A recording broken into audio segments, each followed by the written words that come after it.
Nah, sesungguhnya ini tamsilan yang menjelaskan tentang makna yang terkandung di dalam sebuah hadis. Dan hadis itu dapat menjawab pertanyaan ini, apa pentingnya studi hadis. Jadi hadis ini sangat populer, ya. Tidak perlu saya jelaskan apa dari siapa status hadisnya, nanti silakan saja kalian pelacak dan kalian pelajari ya, tentang hadis ini. Taraktu fikum amrayni ma intamassaktum bihima lan tadillu bihi abada, kitabullah was sunnah.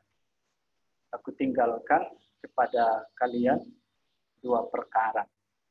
Selama kalian berpegang teguh dengan kedua perkara itu, maka ada jaminan tidak akan sesat selama-lamanya. Apa itu? Kitabullah wa sunnati Rasulullah sallallahu alaihi wasallam.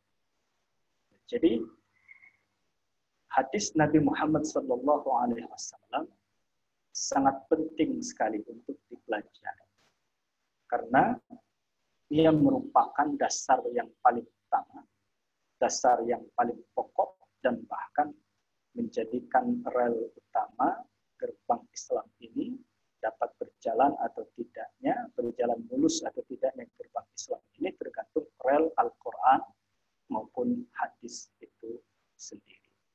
Nah, kalau kita lihat ya, perkembangan studi hadis atau pembelajaran hadis khususnya di Indonesia ini, ya, ketika secara umum kita lihat di tengah masyarakat kita, umat Islam dalam memperlakukan kedua rel ini, ya, mereka sedikit berbeda dan bahkan bisa kita simpulkan untuk saat ini mayoritas umat Islam lebih mementingkan, lebih memperdulikan ya hanya satu rel saja, yaitu memperdulikan, mementingkan, memperhatikan Al-Quran. Lalu mereka melupakan rel yang kedua, yaitu warisan dari Rasulullah SAW yang kita kenal dengan sebutan hadis atau sunnah. Dan ini tidak bisa kita bantah. Ya, ini bisa kita buktikan dengan kenyataan yang ada di tengah masyarakat kita. Kalau kita coba survei kecil-kecilan di rumah-rumah orang-orang yang beragama Islam, saya yakin setiap rumah pasti memiliki kitab suci Al-Quran.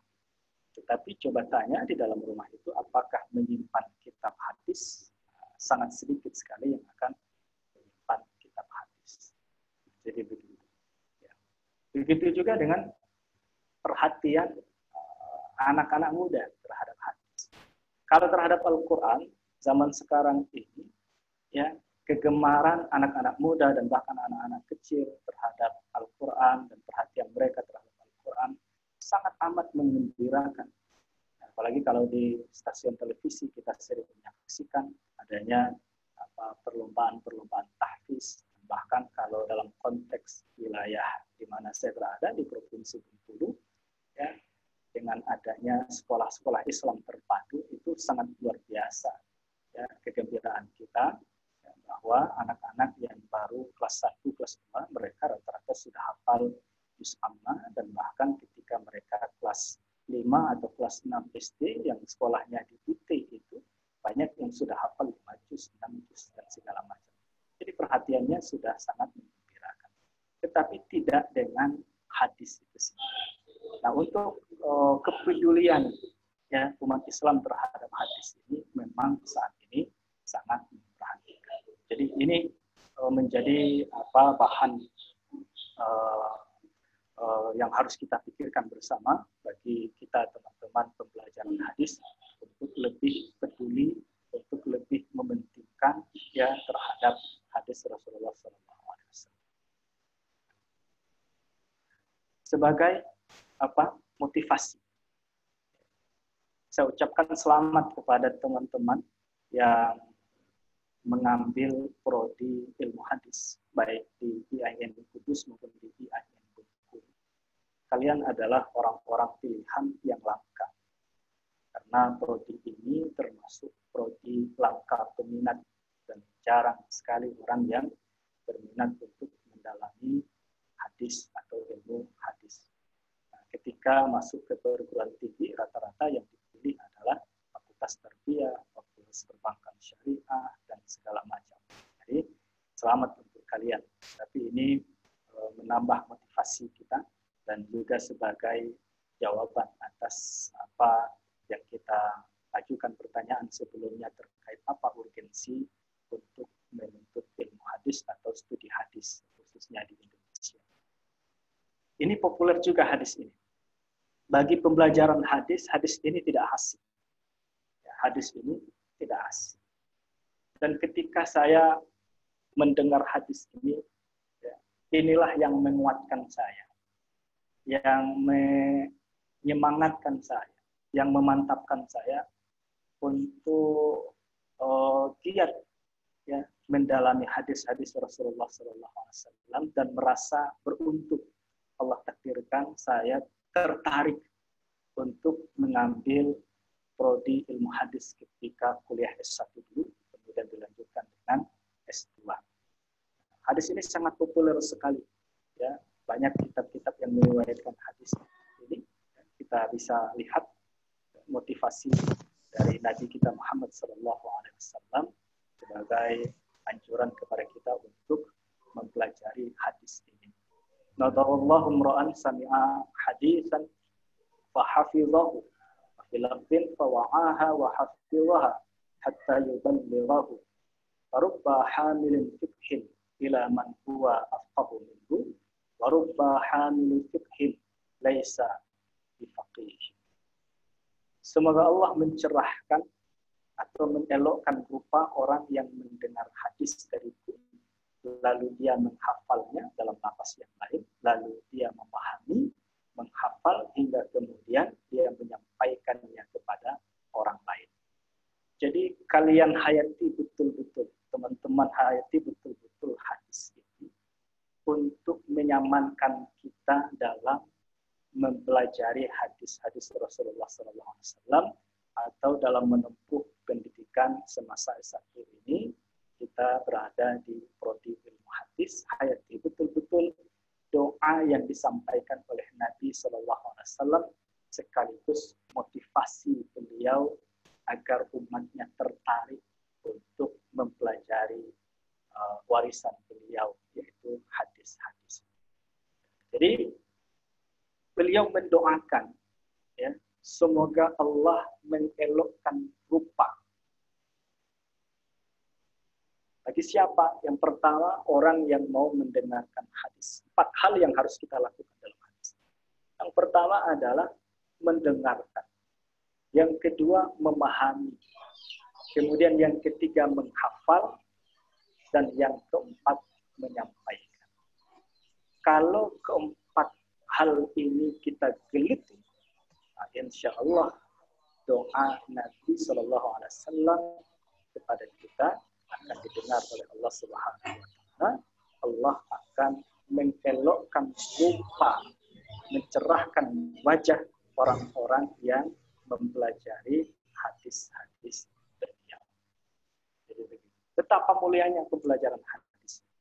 Dan bahkan kita lihat di sini Imam Ibnu Qayyim ketika mengomentari hadis ini, beliau berkata, seandainya tidak ada keutamaan mempelajari ilmu hadis, ya Rasulullah, kecuali keutamaan yang disebutkan dalam hadis ini, maka cukuplah itu sebagai kemuliaan yang agung. Karena sesungguhnya Rasulullah mendoakan kebaikan bagi orang yang mendengar ucapan beliau, ya, kemudian menyampaikan kepada orang-orang lain. Jadi selamat kita semua dalam dekapan doa Rasulullah SAW. Kemudian berikutnya,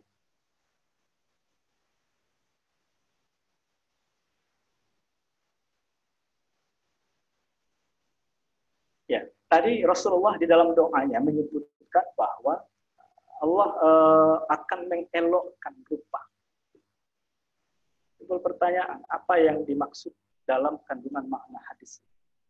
Pembelajaran hadis adalah orang yang elok rupa, elok wajah, ganteng, cakep, komentar Imam Khatib Al-Baghdadi dalam kitabnya Syarafu Ashabil Hadis. Kalian sangat dianjurkan untuk mengoleksi kitab ini agar kita makin tertarik, makin senang, makin nyaman, dan makin bahagia dalam mempelajari hadis Rasulullah SAW. Syarafu Ashabil Hadis, kemuliaan ya orang-orang yang ahli atau kemuliaan ahli para ahli hadis. Menukilkan perkataan Mula Al-Qari, beliau berkata, sesungguhnya Allah telah mengabulkan doa Rasulullah SAW tersebut. Oleh karena itu, kamu dapati para ulama ahli hadis adalah orang yang paling elok wajahnya dan indah penampilannya. Ini secara fisik nyata, kata Syekh Mula Al-Qari. Ahli hadis itu kebanyakan orang-orang yang dari segi tampilan menarik, rupanya elok, wajahnya bercahaya, kemudian enak dipandang. Dan itu memang seperti itu kelihatan. Karena boleh kita lihat ya pakar-pakar dalam bidang hadis, kalau kita tidak bisa ketemu langsung, mungkin bisa lihat video-videonya, membuat hati kita nyaman memandang, membuat hati kita senang. Kenapa demikian? Karena itulah bukti terkabulnya doa Nabi, nadarallahu ma'an sami'a maqalat. Allah akan mengelokkan rupa bagi pembelajar hadis. Nah, itu luar biasa dahsyatnya mempelajari hadis Rasulullah SAW. Bahkan diriwayatkan dari Imam Sufyan bin Uyainah bahwa beliau berkata, tidak ada seorang pun yang menuntut ilmu hadis kecuali terlihat pada wajahnya itu kecerahan. Dan memang betul tadi sekilas saya pandang wajah teman-teman ya, itu terlihat kilauan cahaya, dan mudah-mudahan ini karena pancaran yang Allah berikan kepada kita yang tertarik untuk mempelajari hadis-hadis beliau sallallahu alaihi wasallam. Kemudian itu untuk di dunia ini. Kemudian di akhirat, doa Rasulullah itu pasti makbul. Kalau kita laksanakan betul yang empat, pasti makbul. Di akhirat nanti ada janji yang luar biasa. Ya, pada hari yang di waktu itu ada muka yang putih berseri dan ada pula muka yang hitam muram. Adapun orang-orang yang hitam muram mukanya, kepada mereka dikatakan, kenapa kamu kafir sesudah beriman? Karena itu rasakan azab disebabkan kekafiranmu itu. Adapun orang-orang putih berseri mukanya, maka mereka berada dalam rahmat Allah berupa surga, mereka kekal di dalamnya. Nah, mudah-mudahan ya kita selaku pembelajaran hadis ini termasuk golongan orang-orang yang dicerahkan wajahnya oleh Allah tidak hanya di dunia, tetapi nanti di akhirat kita termasuk orang-orang yang berwajah cerah dan berkilau cahaya. Itu saya kira sebagai landasan teologis kita untuk memotivasi kita betapa pentingnya kita mempelajari hadis Nabi Muhammad SAW. Kita masuk ke tema yang kedua. Tentu studi hadis ya, bukan berarti tidak ada tantangan dan rintangan, tidak ada halangan atau segala macam. Ya, beda zaman, beda tantangan tentunya. Kita sekarang ini berada di zaman 5.0 atau zaman 5.1. Nanti kita lihat apa itu society 5.0. Bagaimana pula tantangan pembelajaran hadis ketika berada di era baru saat ini. Nah, kita lihat setidaknya fase perjalanan hadis itu terbagi secara global, terbagi menjadi 3. Ada fase pertama, fase kedua, kemudian fase saat ini, di mana kita berada saat ini. Nah, untuk fase pertama, di dalam hadis atau di tengah kalangan ulama hadis, mereka menyebutnya dengan istilah mutaqaddinin. Ulama-ulama mutaqaddinin, kemudian mutaakhirin. Itu fase pertama ini adalah masa riwayah, masa periwayatan hadis, penuturan hadis. dari mulut ke mulut, didengar, dihafal, lalu dituturkan ke sesudahnya. Jadi fase pertama ini berlangsung semenjak masa Rasulullah SAW hingga abad ketiga Hijriah. Jadi fase periwayatan hadis. Bukan berarti fase ini tidak ada tantangan yang dihadapi oleh pembelajaran hadis Nabi SAW. Berat juga tantangan yang dihadapi oleh mereka. Karena di dalam fase ini, ketika itu hadis di awal-awal belum dibukukan seperti Al-Quran, yang ketika turun langsung ditulis dan langsung dikodifikasi, dibukukan, sementara tidak demikian halnya keadaan hadis-hadis Nabi Muhammad SAW yang hanya dihafal oleh para sahabat, kemudian disampaikan kepada generasi sesudahnya tabi'in, generasi tabi'in menyampaikan ke generasi sesudahnya tabi'in dan seterusnya. Nah, itu berlangsung dari semenjak Rasulullah SAW hidup sampai ke abad ketiga Hijriah. Tantangan yang dihadapi sangat besar sekali, apalagi ketika itu sudah mulai muncul firqah-firqah di dalam Islam, golongan-golongan di dalam Islam. Nah, ketika muncul firqah-firqah di dalam Islam, di situ pula muncul orang-orang yang termotivasi untuk membuat hadis-hadis palsu, ya, baik tujuannya itu menguatkan kelompok mereka, atau bahkan sebenarnya tujuannya baik dalam rangka memotivasi orang untuk beribadah, tetapi caranya tidak baik. Nah, tantangan ini yang dihadapi oleh ulama-ulama mutaqaddimin ketika berada di masa fase pertama perjalanan hadis Rasulullah SAW. Mereka ditantang untuk bisa memilih mana hadis yang benar-benar bersumber dari Nabi Muhammad SAW dan mana pula hadis yang palsu, ya, yang tidak sama sekali diucapkan oleh Rasulullah SAW. Dan mereka berhasil menghadapi tantangan ini. Mereka berhasil sehingga ya dalam fase pertama ini lahirlah kitab-kitab hadis yang sangat populer, dan bahkan di fase pertama ini hampir sebagian besar kitab hadis itu lahir di fase pertama. Tantangan yang mereka hadapi adalah untuk memilah mana yang hadis dan mana yang bukan hadis, karena ketika itu hadis sudah bercampur antara yang sebenar-benar hadis dengan hadis palsu. Kemudian fase yang kedua, pasca riwayah.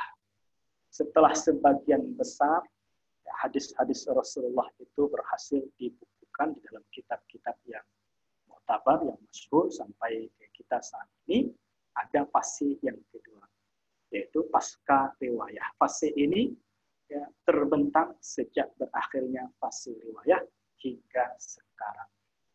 Tentu tantangannya berbeda lagi. Kalau fase pertama tantangannya adalah bagaimana memurnikan hadis Rasulullah SAW. Kemudian fase yang kedua, tantangan yang mereka hadapi adalah bagaimana memurnikan pemahaman yang terkandung di dalam hadis-hadis Nabi Muhammad SAW, karena Islam sudah tersebar cukup luas di berbagai penjuru dunia. Maka dari itu tantangan mereka adalah bagaimana memudahkan umat Islam yang berbagai macam latar bahasa, suku, bangsa untuk bisa memahami kandungan makna yang terkandung di dalam teks-teks hadis Rasulullah SAW. Dan mereka berhasil menghadapi tantangan ini. Maka lahirlah karya-karya fenomenal, ya, kitab-kitab syarah-syarah hadis yang berupaya mengungkap makna-makna yang samir atau makna-makna yang tersirat yang ada di dalam kandungan hadis. Mereka berhasil menghadapinya. Nah, sekarang tinggal giliran kita. Ya. Saat ini kita tengah berada di asrul hadis, zaman modern. Dan bahkan sekarang ini kita sudah memasuki apa istilahnya fase 5.0. Jadi apa itu fase 5.0? Sederhana saja untuk memudahkan pemahaman kita apa itu. Society 5.0 adalah era di mana semua teknologi adalah bagian dari manusia itu sendiri. 5.0 ini merupakan kelanjutan dari 4.0 yang baru saja dan bahkan kini sesungguhnya sedang berlangsung. Jadi kalau kita lihat ya, periodiknya, konsep society 5.0 atau 5.0 ini merupakan penyempurnaan dari konsep-konsep sebelumnya pada society 1.0 ketika itu manusia masih berada di era berburu dan mengenal tulisan, kemudian masuk pada revolusi industri yang kedua 2.0, era pertanian di mana manusia sudah mulai mengenal bercocok tanam, lalu berakhir memasuki revolusi 3.0 yang sudah memasuki era industri, yaitu ketika manusia sudah mulai menggunakan mesin untuk menunjang aktivitas sehari-hari. Setelah itu muncullah society 4.0 atau 4.0 yang kita alami saat ini, yaitu manusia yang sudah mengenal komputer hingga internet dan juga menerapkannya dalam kehidupan. Nah, sesungguhnya kita ini masih berada ya di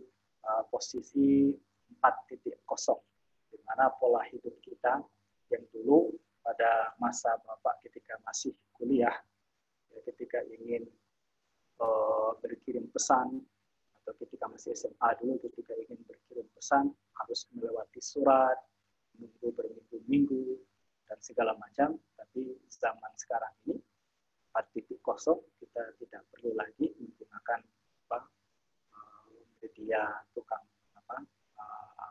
antar pos, tapi cukup dengan diketik dalam waktu sekejap sudah sampai ke tujuan. Dan sekarang belum lagi selesai 4.0, kita sudah masuk di era 5.0, di mana semua teknologi bagian dari manusia itu sendiri. Jadi internet bukan hanya sekedar untuk berbagi informasi, melainkan untuk menjalani kehidupan. Berkenaan dengan keberadaan hadis, tantangan apa yang kita hadapi selaku pembelajar hadis ketika kita berada di era 5.0 atau 5.0? Tentu berbeda tantangan yang kita hadapi. Kalau terkait dengan ini, sebenarnya cukup berat tantangan kita. Kalau untuk menyeleksi mana hadis yang sahih, mana yang dhaif, mana yang palsu, itu sudah selesai. Begitu juga untuk mengungkapkan makna-makna yang terkandung di dalam teks-teks hadis yang bahasanya rumit, itu juga sudah diselesaikan oleh para ulama-ulama pensyarah hadis. Nah, sekarang hadis ini tengah berada di zaman modern. Dan sesungguhnya ya, pembelajar hadis atau keberadaan hadis bukan berarti dia tertinggal ya, dengan zamannya, dia tertinggal dengan teknologi. Tidak. Walaupun tidak begitu menggembirakan, tetapi setidaknya sedikit demi sedikit keberadaan hadis mampu mengimbangi kemajuan teknologi yang begitu besar. Nah, ini terbukti dari ya pola misalkan pembukuan hadis. Kalau zaman dulu ya, kita masih butuh kertas dan segala macam, tapi dengan keberadaan internet sekarang ini ya buku-buku itu sudah bisa didokumentasi dalam bentuk file-file yang bisa kita akses kapanpun, dimanapun. Dan bahkan menggembirakan semua bagi kita, hampir seluruh kitab-kitab hadis itu terutama dan bahkan sudah ada aplikasinya khusus ya, seperti Kutubus Sittah, Kutubus Tis'ah atau ensiklopedia hadis. Nah, itu dengan mudah kita mengakses, tidak lagi membawa kitab yang berjilid-jilid, tapi cukup dengan satu alat seperti ini kita sudah bisa mengakses keseluruhan hadis yang ada di dalam kitab yang 9 itu atau kitab yang 6. Nah, sekarang hadis-hadis itu tidak hanya terdokumentasi di dalam buku-buku, tetapi dia juga sudah terdokumentasi di dalam aplikasi-aplikasi aplikasi yang dibuat oleh saudara-saudara kita yang peduli dengan hadis Rasulullah SAW. Lalu apa tantangannya ketika ya hadis itu bisa diakses dengan mudah oleh siapapun, baik orang yang pembelajar hadis secara khusus maupun masyarakat umum. Apalagi sekarang masyarakat umum sangat dengan mudah mengakses hadis-hadis Nabi Muhammad SAW. Walaupun mereka tidak memiliki bekal pengetahuan bahasa atau kemampuan bahasa, tetapi mereka bisa dengan mudah membaca hadis. Karena di aplikasi atau di beberapa situs itu sudah dimuat sana hadis-hadis yang bersifat terjemahan. Akhirnya apa? Hadis sekarang ini menyebar dengan luas di internet, di aplikasi-aplikasi, di media sosial, dan bisa diakses oleh siapa. Dampaknya apa? Dampaknya adalah ketika hadis itu diambil oleh orang-orang yang tidak memiliki pemahaman agama yang cukup, bekal pendidikan agama yang cukup, lalu ketemu dengan hadis dikonsumsi, yang terjadi adalah penyimpangan-penyimpangan pemahaman. Apalagi saat sekarang ini kita sering mendengar istilah jargon kembali kepada Al-Quran dan Sunnah. Ajakan kembali kepada Al-Quran dan Sunnah. Dan slogan ini diterima dengan baik oleh kalangan-kalangan muda, kalangan-kalangan milenial yang sedang timbul gairah atau semangat ingin mendalami agama ini. Disambut dengan baik. Jadi mereka bersemangat untuk kembali ke Al-Quran, untuk kembali kepada hadis Nabi Muhammad SAW. Dan itu disambut dengan kemudahan-kemudahan akses yang ada saat ini. Akhirnya mereka cari itu hadis. Yang mereka cari itu Al-Quran. Berbekal dengan Al-Quran terjemahan. Berbekal dengan hadis yang terjemahan. Akhirnya mereka menyimpulkan sendiri. Mereka memahami sendiri. Nah, inilah dampak yang luar biasa. Memang slogan ajakan kembali kepada Al-Quran dan Sunnah ini sesungguhnya baik. Tetapi saya teringat betul apa yang pernah diungkapkan oleh Mufti Mesir, Syekh Ali Jum'ah sebelumnya.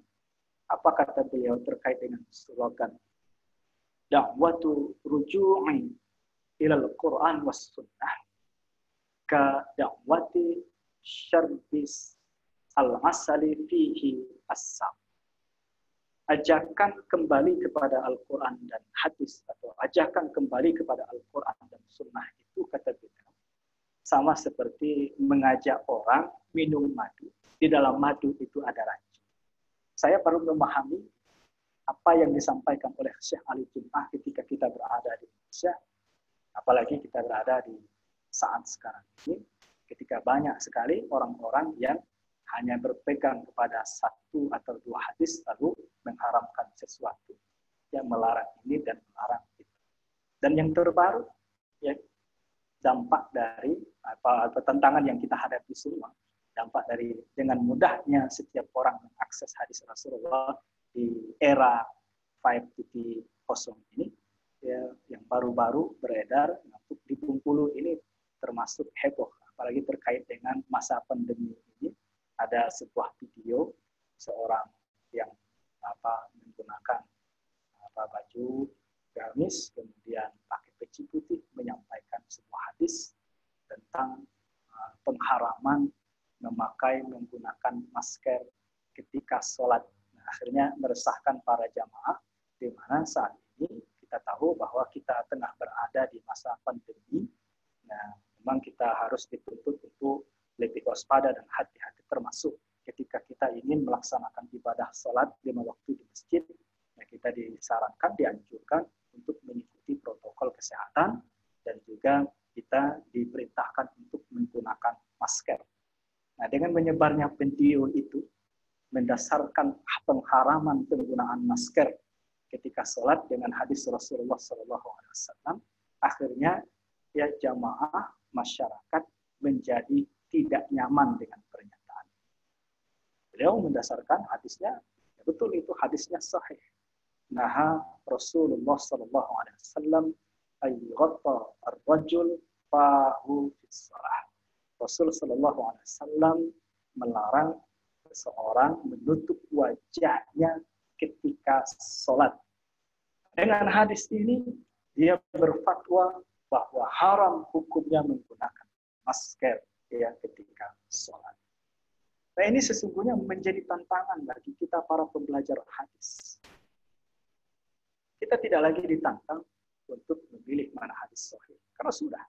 Hadis sahih sudah ada buku. Bahkan hadis-hadis palsu juga ada. Tetapi tantangan kita sekarang ini adalah bagaimana meng-counter ya, kesalahpahaman ya, umat Islam terhadap hadis-hadis Rasulullah SAW yang dengan mudah diakses oleh siapapun di era 5.0. Jadi tugas kita adalah meng-counter. Ya, tugas kita adalah apa? Mendefend itu semua. Bagaimana caranya? Tentu kita juga tidak boleh tertinggal dari teknologi. Ya, kita juga tidak boleh apatis terhadap media sosial dan segala macam. Kita balas dengan membuat konten-konten yang menyampaikan, menerangkan ya, isi-isi kandungan-kandungan hadis sesuai dengan apa peruntukannya. Karena memahami hadis ini tidak mudah, luas sekali. Ya, tadi pagi saya kebetulan mengikuti webinar nasional yang diadakan oleh Fakultas Usuluddin ya, di UIN Syarif Hidayatullah Jakarta. Kemudian luar biasa apa yang disampaikan beliau, dosen saya juga, penguji saya ketika S2 di UIN Jakarta, Prof. Said Agil Hussein Al-Munawar, kata beliau, Al-Quran maupun hadis, cabang-cabang ilmunya itu sangat-sangat banyak, dan bahkan apa yang dikatakan oleh Imam Asyuti, tidak terhingga cabang ilmu Al-Quran maupun cabang ilmu hadis. Ketika kita berusaha untuk mendalami satu cabang saja, baik cabang-cabang ilmu Al-Quran maupun cabang-cabang ilmu hadis, berusaha untuk memahami satu cabang saja, habis umur kita untuk mendalami yang satu cabang itu, niscaya umur kita mati, kemudian kita belum menguasai sepenuhnya terhadap satu cabang. Jadi jangan sampai ya dengan berbekal hanya 1-2 hadis lalu kita mengeluarkan pendapat, mengeluarkan fatwa yang mengeluarkan hukum ini halal, ini haram. Jadi saya kira itu tantangan kita semua. Kemudian yang terakhir, tantangan yang harus kita hadapi bahwa kita dihadapi dengan istilah langka peminat. Nah, ini tanggung jawab kita semua. Saya kira sama keadaan di IAIN Bengkulu dengan di IAIN. Ya. Jumlah mahasiswa prodi ilmu hadis itu sedikit sekali. Dan bahkan saya sedikit bercerita untuk teman-teman di IAIN Kudus terkait dengan prodi ilmu hadis di IAIN Bengkulu. Sesungguhnya IHA atau ilmu hadis di IAIN Bengkulu ini hampir mati. Saya yang menjadi saksi sendiri. Saya bergabung di IAIN Bengkulu ini semenjak dari 2014. Kemudian 2015 saya ditempatkan di Fakultas Usuluddin, diperbantukan di staf dan umum. Kemudian tahun 2016 miris sekali waktu itu, karena ketika ada surat menyurat itu tugasnya saya yang mengetik dari konsep dari bagian umum, lalu saya yang mengetik. Ketika 2016 itu saya diminta untuk mengonsep atau mengetik surat usulan penonaktifan, atau bukan nonaktif waktu itu, merger prodi ilmu hadis ke prodi ilmu Al-Quran dan tafsir. Bukan berarti tanpa alasan Bapak Dekan untuk mengambil kebijakan. Karena memang di waktu 2016 itu, mahasiswa prodi ilmu hadis ketika itu sudah semester 3, hanya 1 orang saja. Semester 2-nya kosong. Semester atasnya belum, 2016. Hanya 1 orang. Itu kan tidak mungkin untuk dilaksanakan, karena mahasiswanya hanya satu-satunya ketika 2016. Nah, kemudian diminta. Lalu saya ketik permohonan ke rektor untuk memerger, menggabungkan prodi ilmu hadis ini masuk ke ilmu Al-Quran dan tafsir. Secara otomatis di IAIN Bengkulu tidak ada lagi prodi ilmu hadis. Waktu itu saya merasa sangat sedih, miris. Kita perguruan tinggi agama, bahkan perguruan tinggi agama itu ada di Al-Quran hadis, tapi satu nyawa sudah mati, hadisnya hilang, tinggal Al-Quran. Terpaksa saya ketik dengan rasa berat hati dan rasa iba, kemudian diajukan dan terjadilah penetapan dari rektor bahwa prodi ilmu hadis ditiadakan dan sudah digabungkan mahasiswanya ke Al-Quran. Kemudian tahun 2017 waktu itu Dirjen Pendidikan Tinggi Bapak Komarudin Amin berkunjung ke IAIN Bengkulu. Lalu di situ beliau menyampaikan, termasuk yang disampaikan itu agar pimpinan perguruan tinggi untuk memperhatikan prodi-prodi langka, terutama prodi-prodi inti, termasuk ya prodi ilmu hadis, di tasawuf, akidah filsafat. Dan ketika itu bahkan beliau menegaskan ketika pidato di audit, sekalipun mahasiswanya hanya satu, tetap prodi ilmu hadis harus dipertahankan di perguruan tinggi agama Islam. Nah, atas pidato itu direspon oleh Bapak Rektor ketika itu, lalu memerintahkan kepada pendekan, ya di tahun 2018 ya, diperintahkan untuk mencari mahasiswa prodi ilmu hadis. Lalu termasuk saya juga waktu itu. Padahal waktu itu perkuliahan semester ganjil sudah berjalan 2 bulan. Nah, lalu kami berusaha mencari kalau ada tamatan-tamatan aliyah SMA sederajat yang belum kuliah ya untuk diajak bergabung menjadi mahasiswa prodi ilmu hadis dan mereka dijanjikan mendapatkan biaya siswa selama 1 tahun. Nah, akhirnya dapatlah sejumlah 13 mahasiswa waktu itu dan sampai sekarang ya dari 2018 mahasiswa yang pertama ini yang didapat dengan cara mencari itu ya. Sekarang mereka sudah berada di semester 7. Nah, jadi untuk prodi ilmu hadis di Bengkulu yang paling tinggi itu ada di semester 7. Alhamdulillah sesudahnya itu ya ada beberapa mahasiswa yang bergabung di prodi ilmu hadis. Nah, begitu keadaannya bahwa prodi ilmu hadis, kajian hadis, langka pembinaan ini menjadi tugas kita semua.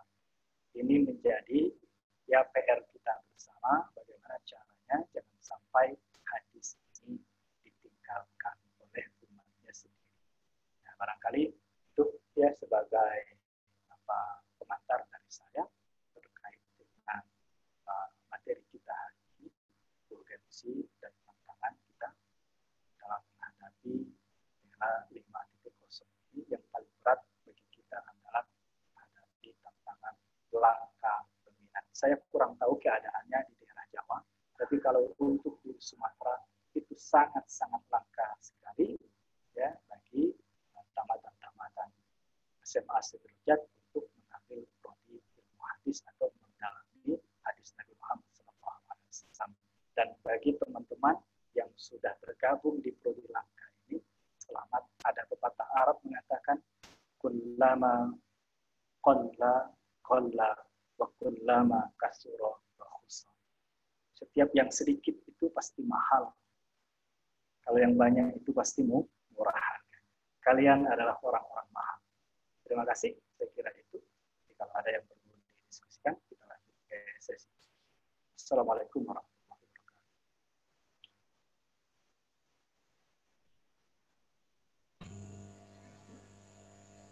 Terima kasih kepada Bapak Narasumber Haji Saidin atas penyampaiannya.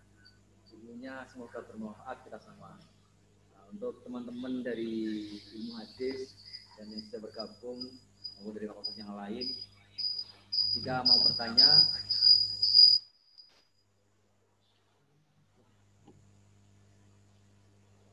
untuk yang mau bertanya silakan lewat chat atau angkat tangan.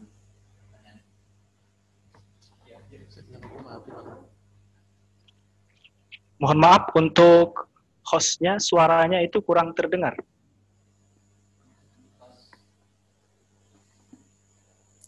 Mas host operator gimana? Cek audio dong. Sebentar, Pak.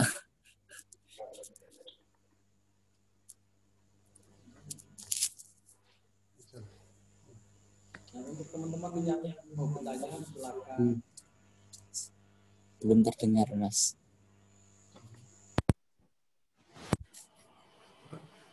Untuk teman-teman yang mau bertanya, bisa angkat tangan atau lewat chat.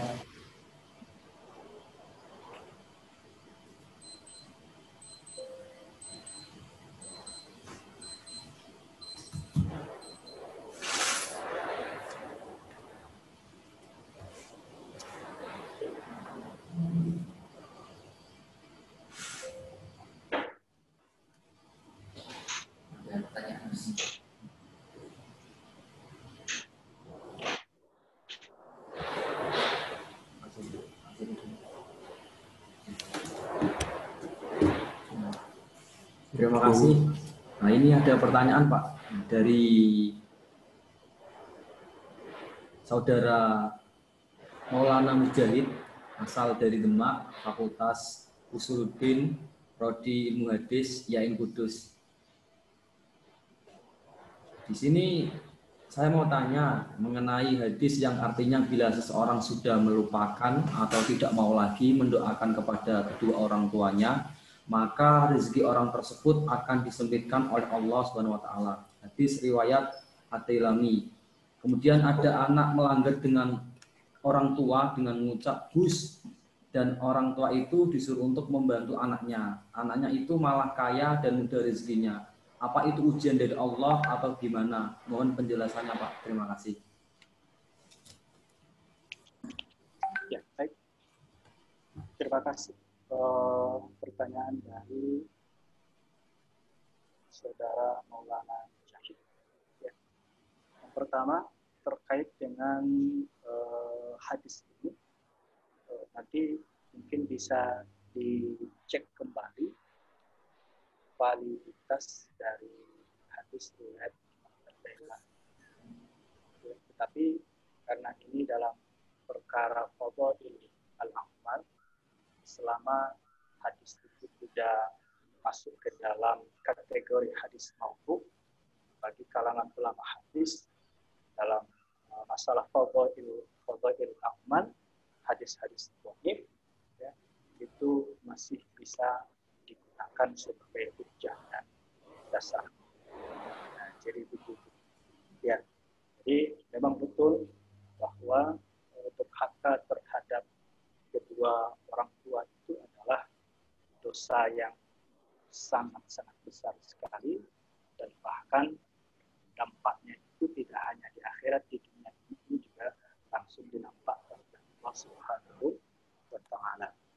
Ini kalau kita baca di sini terkait dengan hadis yang ditanyakan, sini ditulis maksudnya, bila seseorang sudah melupakan atau tidak mendoakan kepada orang tuanya, maka rezeki orang tersebut akan disempitkan oleh Allah Subhanahu wa Ta'ala. Nah, ini tentu kalaupun hadis ini sahih, ya, tentu masalah rezeki sudah menjadi keyakinan kita bahwa rezeki setiap seseorang itu sudah ditentukan oleh Allah Subhanahu wa Ta'ala.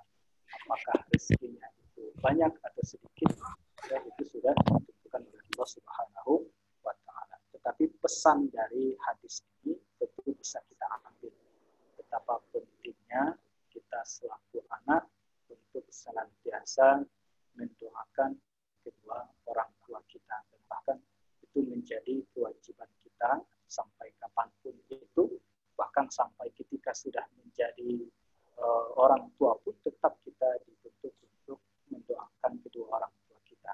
Dan bahkan doa anak terhadap orang tua itu tidak mengenal batas waktu. Sekalipun kedua orang tua sudah meninggal, doa anak ini masih berlaku, ya, masih berlaku. Dan bahkan ketika seseorang itu meninggal, salah satu amalan yang masih bisa diharapkan oleh orang-orang sudah meninggal, salah satunya adalah doa dari anak yang soleh. Ini menunjukkan betapa pentingnya doa anak terhadap kedua orang tua. Jadi begitu. Nah, kemudian terkait dengan kenyataan mungkin yang kita lihat di lingkungan kita. Ada seorang anak yang durhaka terhadap orang tua, ya, tidak berbakti kepada kedua orang tuanya, tetapi dalam kehidupannya dia baik-baik saja. Ya. Bahkan orangnya termasuk berhasil, ya, bisa meraih kedudukan, bahkan terhormat, bisa meraih harta yang banyak, bahkan orangnya kaya raya. Nah, jangan tertipu dengan kondisi yang seperti itu. Di dalam Al-Quran kita mengenal istilah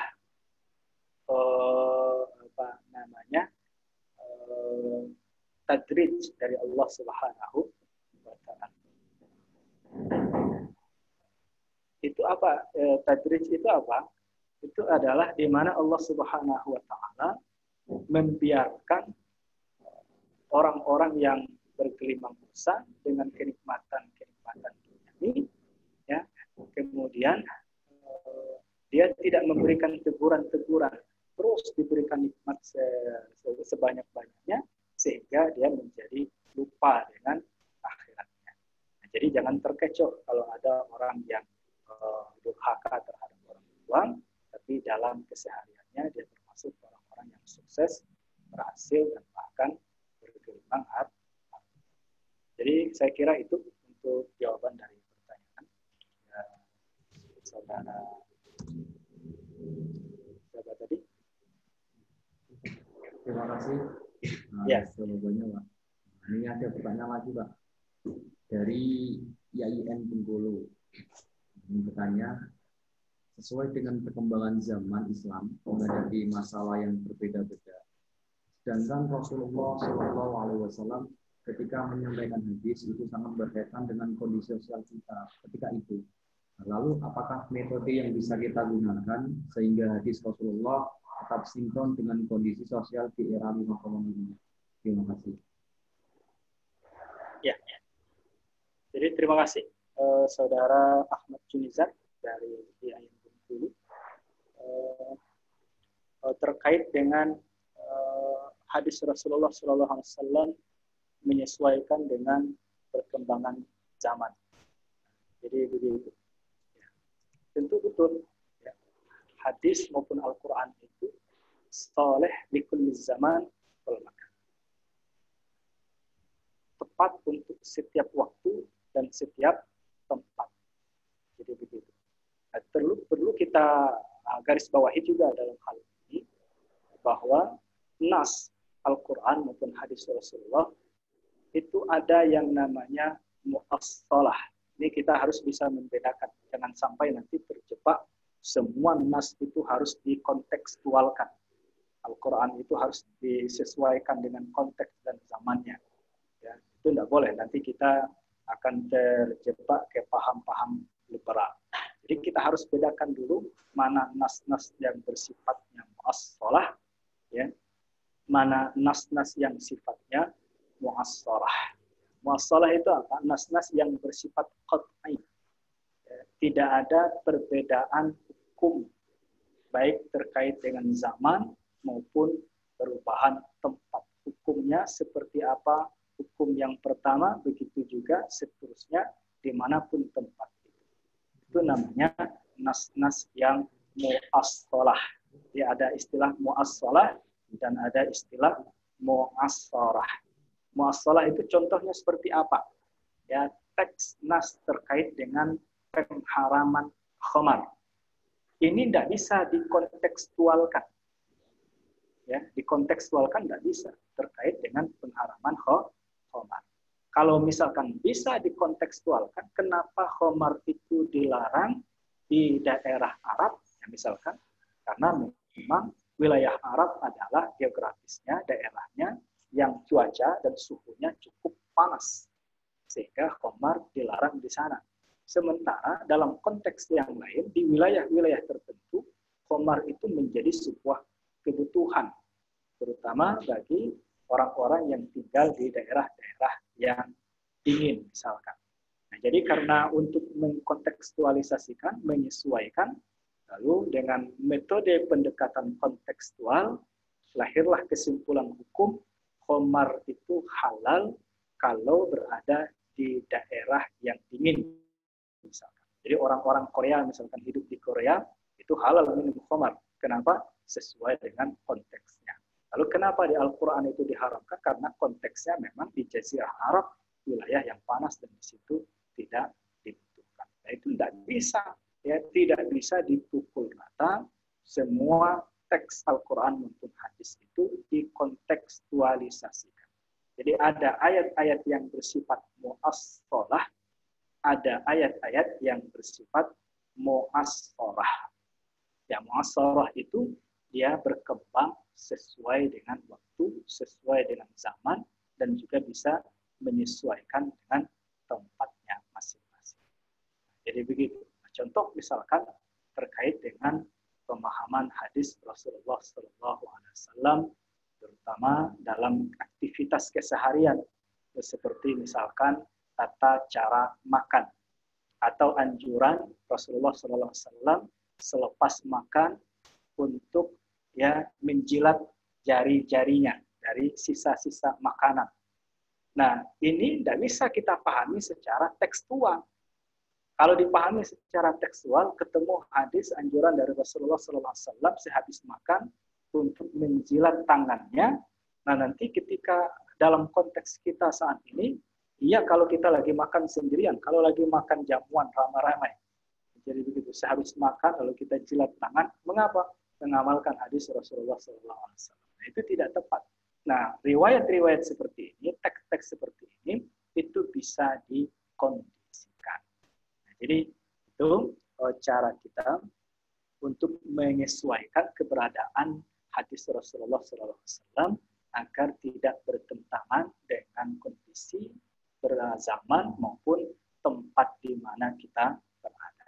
Yang jelas hadis Rasulullah maupun Al-Quran itu cocok, soleh likulli zaman wal makan. Tinggal kita saja yang memahaminya, mana yang bersifat tekstualis yang tidak bisa dikontekstualkan, dan mana teks-teks hadis yang bersifat kontekstualis yang bisa kita kontekstualkan.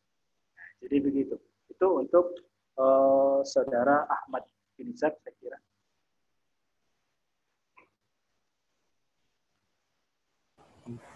Terima kasih atas penjelasannya, Mas.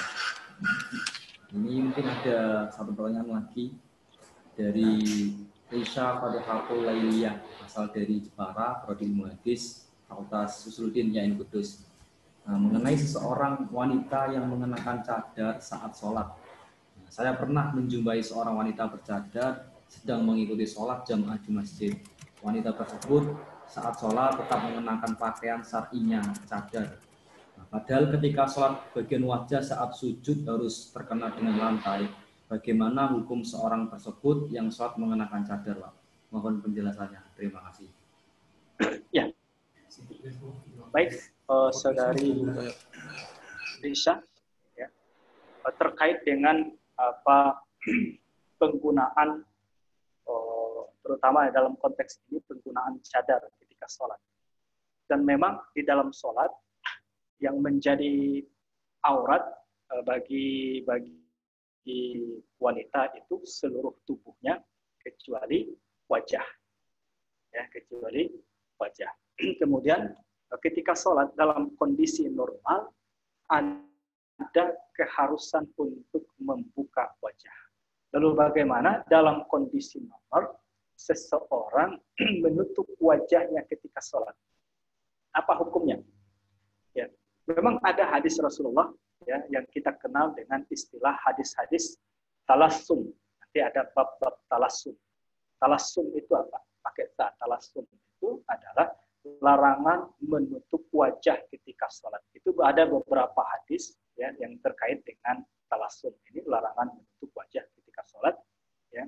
Nah, kalau kita lihat salah satu hadisnya yang saya sebutkan di awal tadi, naha Rasulullah SAW ayyughatta ar-rajul fahu salat. Rasul SAW melarang seseorang menutup wajahnya ketika sholat. Nah, untuk memahami hadis ini, menyimpulkan hukum dari hadis ini, tentu kita tidak bisa serta-merta mengatakan bahwa kalau nas itu bersifat larangan, maka dia haram dan segala macam. Tidak begitu. Jadi kita harus mengikuti pendapat para ulama. Para ulama dalam menjelaskan makna hadis ini nanti bisa dilihat di pernyataan Imam An-Nawawi. Ya. Beliau mengatakan bahwa larangan menutup wajah ketika sholat itu sifatnya makruh, tidak haram. Ya. Larangan menutup wajah ketika sholat itu bersifat makruh dan tidak haram. Kalau larangan itu hukumnya makruh, berarti sholatnya tetap sah. Ini dalam keadaan normal, tanpa ada hajat dan kebutuhan untuk menutup wajah. Jadi dari segi hukum terkait wanita yang sholat menggunakan cadar tadi, sholatnya tetap sah, tetapi hukumnya makruh. Kecuali ada kebutuhan. Ya, kebutuhan misalkan dalam kondisi pandemi saat ini, misalkan kita menggunakan masker, lalu kita menggunakan penutup wajah. Nah, ketika ada kebutuhan, maka hukum makruh itu tidak berlaku lagi. Nah, ya, jadi itu ya untuk pertanyaan Risa Al-Fatih terkait dengan seorang wanita sholat menggunakan cadar, sholatnya tetap sah, tetapi hukumnya makruh karena tidak ada keperluan, karena tidak ada kebutuhan di sana, karena ada larangan Rasulullah SAW menutup wajah ketika kita sholat. Wallahu a'lam.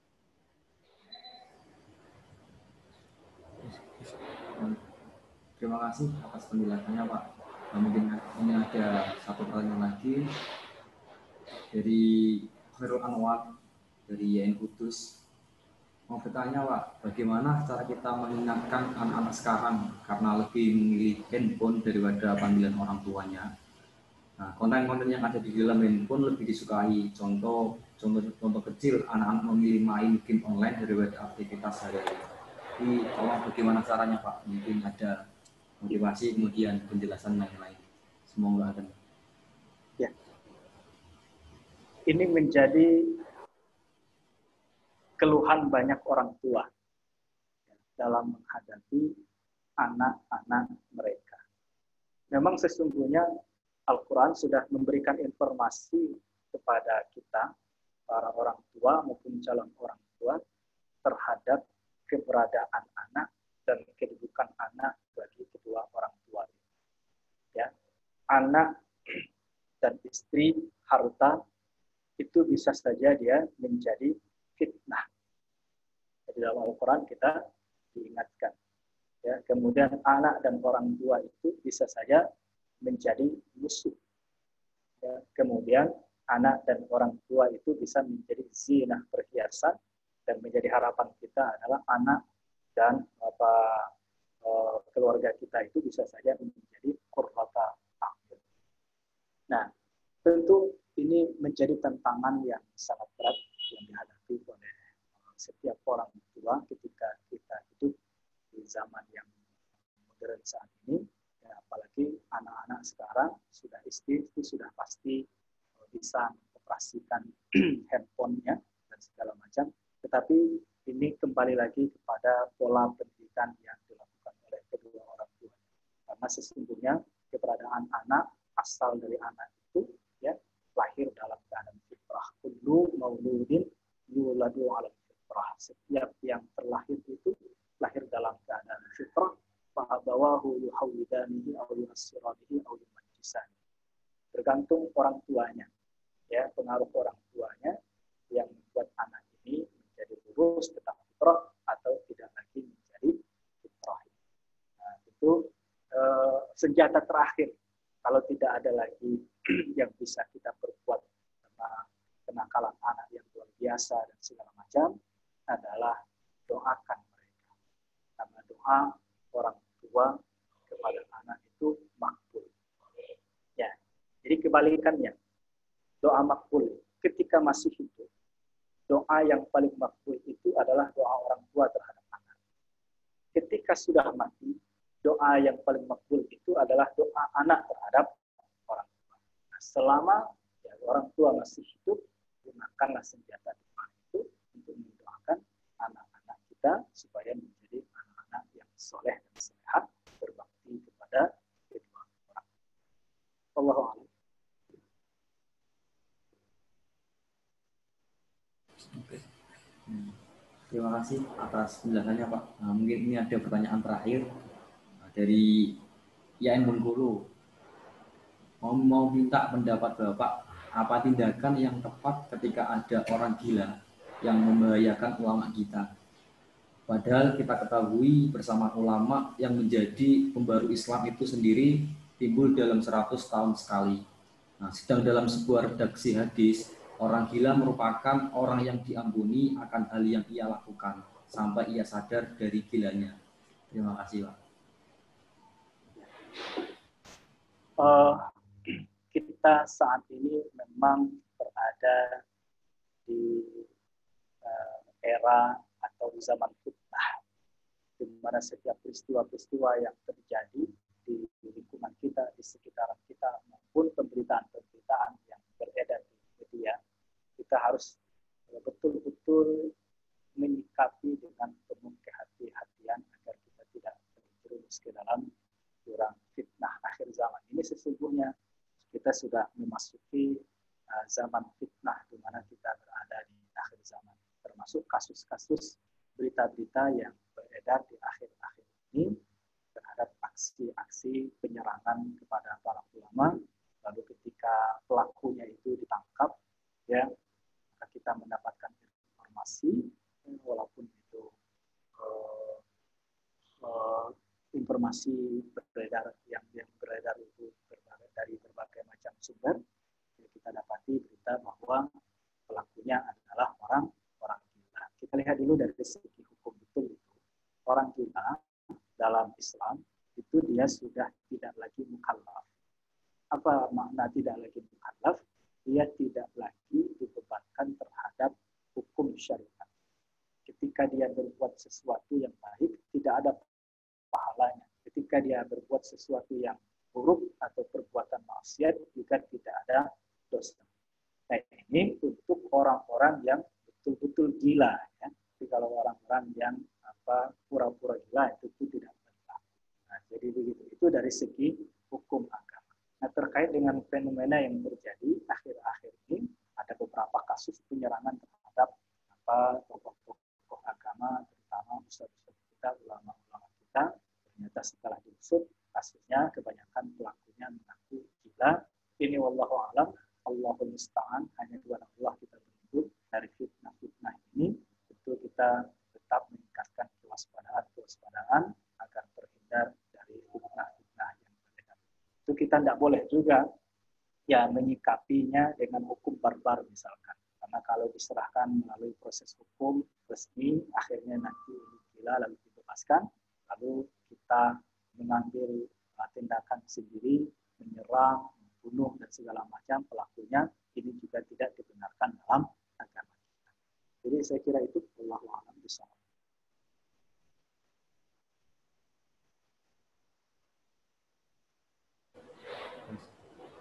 Terima kasih atas penjelasannya. Nah, untuk sebelum saya tutup acara pada siang hari ini, mungkin ada pesan maupun kesan dari Bapak untuk teman-teman HMP Ilmu Hadis yang ada di sini maupun yang ada di IAIN Bengkulu. Terima kasih, Pak. Ya, baik. Terakhir, ya. Jadi besar harapan saya kepada teman-teman mahasiswa prodi ilmu hadis, baik yang ada di IAIN Kudus maupun yang ada di IAIN Bengkulu. Tantangan kita yang paling nyata dan yang bisa kita berbuat saat ini adalah tantangan menghadapi ya, istilah langka peminat.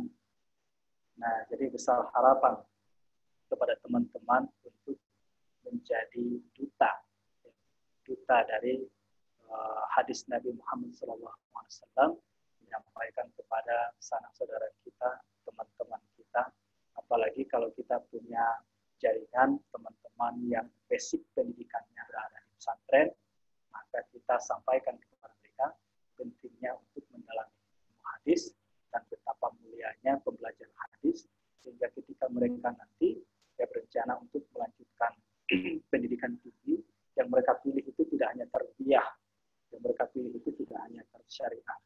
Jadi mereka tertarik untuk mengambil prodi ilmu hadis. Nah, dengan demikian niat kita satu. Ya, niat kita adalah sebagai wujud ekspresi kecintaan kita kepada Nabi Muhammad SAW, kita ikut andil walaupun hanya secuil melestarikan warisan Nabi kita Muhammad SAW yang kita kenal dengan hadis atau sunnah Nabi Muhammad SAW.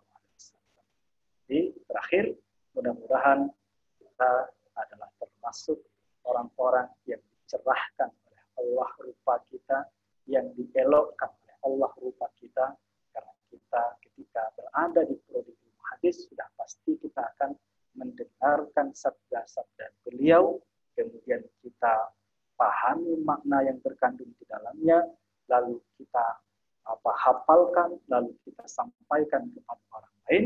Nadarallahu mra'an sami'a maqalati fawa'aha, dan seterusnya. Allah akan membaguskan, mengelokkan rupa orang-orang yang senantiasa mempelajari hadis Nabi Muhammad SAW. Terima kasih. Barangkali itu yang dapat saya sampaikan. Terima kasih atas segala perhatian, dan tentu berbanyak maaf kalau ada kesalahan dan kekurangannya. Saya akhiri. Assalamualaikum warahmatullahi wabarakatuh.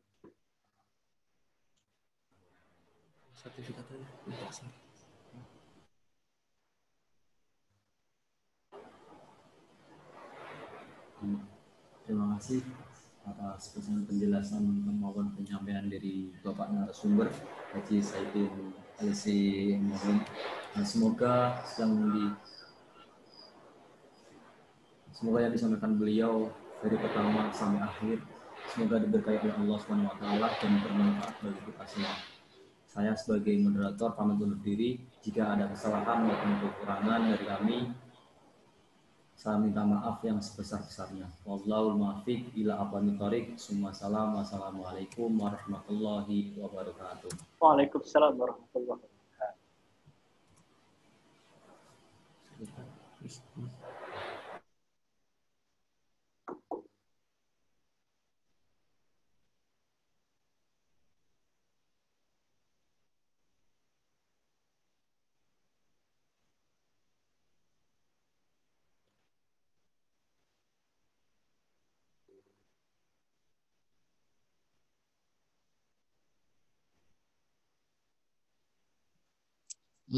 Pak Saidin.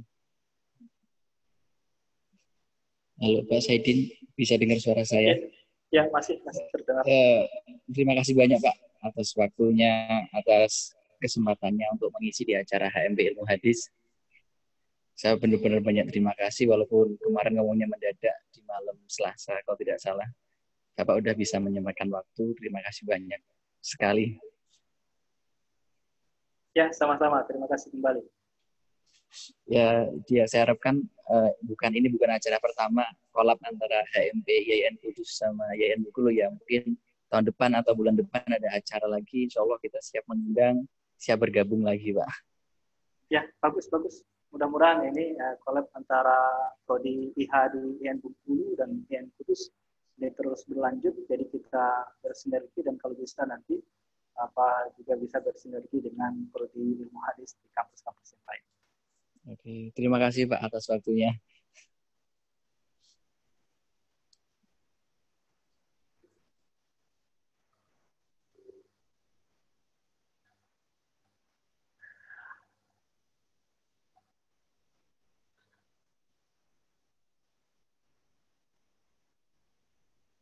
Baik, Bapak izin live ya.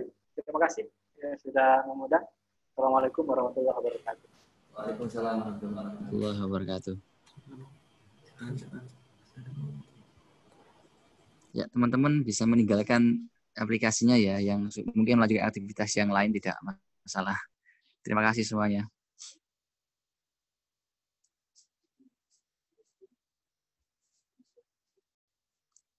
Iki link sertifikat ya, Mas. Aduh, suaranya.